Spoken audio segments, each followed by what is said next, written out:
계엄령 선포를 했는데 코인을 왜 팔지? 팔 이유가 전혀 없지 않나요? 이게 국내 주식을 파는 건 이해가 돼. 우리나라가 뭐 어떻게 될지 모르니까 위험하다 싶어서 국내 주식을 던지겠다, 이것까지는 이해가 되는데 비트코인을 팔 이유는 없잖아. 차라리 해외 거래소로 보내던가. 해외 거래소로 보내는 거는 괜찮죠. 왜냐면 국내 거래소가 어쨌든 우리나라 기업이니까 입주금 막을지도 모르겠다. 그래서 해외 거래소로 추금하는 것까지는 인정을 해. 코인을 왜 팔아? 이건 진짜 이해를 못하겠어요. 그래서 어제 업비트 빗썸 떡락하는 거 주우려고 입금했는데 입금이 안 되더라고요. 오래 기다려서 입금이 됐어. 빗썸에서 입금 돼가지고 매수하려고 하니까 입금은 됐는데 매수 가능 금액이 0원으로 떠요. 주문도 안 되고 결국 주문이 될 때쯤에는 이미 차트는 개떡상에 있고. 아무튼 그랬습니다. 코인은 파는 게 이해가 안 됐어요. 왜 팔지? 그러니까 사람들이 무슨 북한에서 미사일 쏠 때마다 국내 주식 던지는 거, 이 습성을 못 버리고 코인도 똑같이 적용을 한 것 같아요. 그냥 뭐야 우리나라 이상해져? 일단 팔아. 전혀 팔 이유가 없는데. 코인이 뭔지는 모르는데 주식하다가 넘어온 어르신들이 주식이랑 똑같이 생각해서 떡락할 것 같다고 느낀 거겠죠? 맞아요. 결론은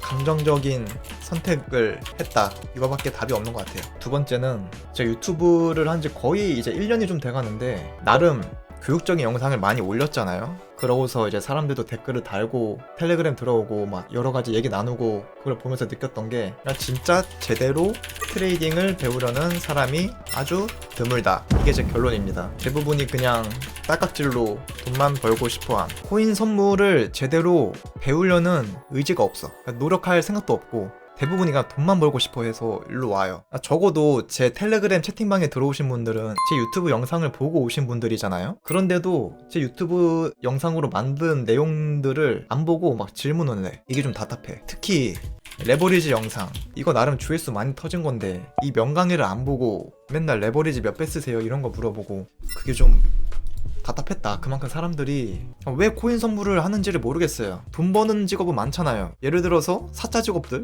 의사 돈 많이 벌어. 그럼 의사 하면 되잖아. 근데 의사는 하기 싫대. 왜? 의대 가기 힘들어서. 그러면 손흥민 축구선수 해. 축구선수 하면 되잖아. 피지컬 딸린대. 그러면 요새 페이커 방구석에서 마우스 딸깍질로 할 수 있는 거 롤 프로게이머 하면 되잖아. 챌린저 되기 힘들대. 그럼 트레이딩은? 롱숏 딸깍질 나도 할 수 있는데? 이러고 그냥 합니다. 이거를 졸라 쉽게 봐. 의사는 힘든 게 눈에 보여. 왜냐? 아무나 메스 들고 수술실로 못 가잖아. 의사 자격증이 있어야 되는데 그 자격증을 따려면 의대든 의학원이든 가야 돼. 그게 힘들다는 거 알아. 그래서 안 해. 축구 선수도 하고 싶다고 할 수 있는 게 아니라 팀에 들어가야 돼. 팀에 들어가려면 거기서 선발 과정이 있겠죠? 거기서 본인의 능력이 딸리다는 걸 알아. 롤 프로게이머도 T1 찾아가가지고 저 T1 미드 라이너 하겠습니다. 그럼 거기서 선발 과정이 또 있겠죠? 그 뽑히기 힘들다는 거 알아. 트레이딩, 저 트레이딩 하겠습니다 했을 때 아무도 뭐라 할 사람이 없어. 그냥 진입 장벽이 없음. 그래서 개나 소나 롱숏 마우스 딸깍질 집에서 나도 할 수 있는데 이러고 합니다. 그래서 문제점이 뭐냐? 개나 소나 하다 보니까 개나 소나 훈수두는 훈수충들이 많아짐. 근데 문제는 뭐냐면, 문제는 개나 소나 돈을 벌어본 적이 있음. 그냥 딸깍질로 돈 벌 수도 있잖아요. 조신자의 행운도 있고. 그러니까 이런 사람들은 상관이 없어. 이런 사람들이 나쁘다는 게 아니야. 제가 불만을 가진 거는 왜 이런 사람들이 내 텔레그램 대화방까지 들어와서 쓸데없는 소리를 하나. 그게 좀 한심합니다. 제 유튜브가 뭐 어그로를 끄는 뭐 재밌는 영상이 있는 것도 아니고 대부분이 거의 교육적인 내용 아닌가요? 근데 그걸 보고 온 사람들은 그 내용이 좋아서 온 거 아닌가? 근데 왜 그거를 안 보고 자꾸 헛소리를 하는지 모르겠어요. 그래서 그런 분들을 위해서 제가 오늘 살짝 유튜브 재생 목록을 좀 정리를 해놨거든요. 도대체 뭐부터 봐야 될지 모르겠다 싶으신 분들은 제 채널 오셔가지고 재생 목록을 누르세요.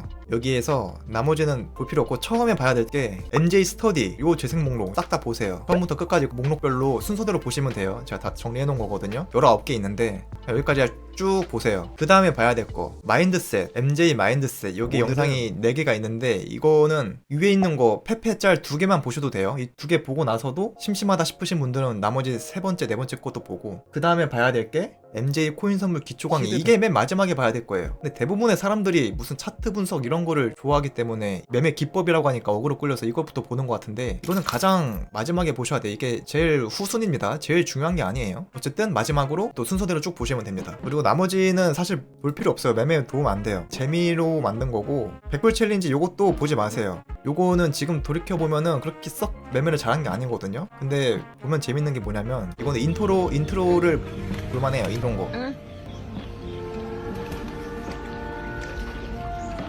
제가 요런 거는 인트로를 신경 써서 잘 만들었기 때문에.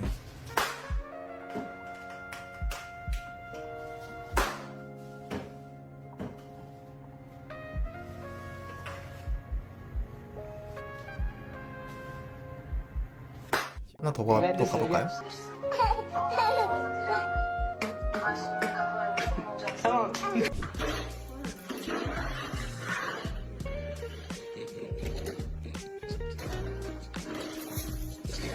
아무튼 100불 챌린지는 그냥 인트로만 재미로 보시고 안 보셔도 돼요. MJ 스터디 보고 그 다음에 마인드셋 보고 그 다음에 코인 선물 기초 강의 이 재생목록 3개만 보시면 됩니다. 그리고 맞다, 매매를 할 때 사람들이 이거를 안 해. 여기서 매매 복귀하시는 분 계세요? 대부분이 매매를 많이 하거든요. 매매를 많이 한다고 해서 실력이 느는 게 아닌데 수학 문제 풀 때도 문제 풀다가 틀렸어. 틀린 문제들 위주로 오답노트 정리해가지고 내 취약점이 뭔지 파악하고 그 유형의 문제를 풀던가 이런 식으로 수학 실력을 쌓잖아요. 근데 수학 문제 풀다가 틀렸네? 그러고 나서 다른 문제집을 산 다음에 그 문제집을 또 풀어. 그 물량을 늘린다고 해서 실력이 늘어요? 그럼 틀렸던 유형의 문제를 계속 틀려요. 매매도 마찬가지로 손절이든 익절이든 했을 때 그 매매를 복귀하는 과정이 있어야 되는데 이거를 대부분이 안 하는 것 같아요. 일단 이게 정립이 되면은 그 다음에 복귀할 필요가 없어지거든요. 이미 데이터가 쌓여있기 때문에 그 확률을 그냥 믿는 거예요. 손절이 나가도 내가 잘못 진입한 게 아니라 그냥 손절 따일 확률로 따인 거라고 이런 확신이 생기거든요.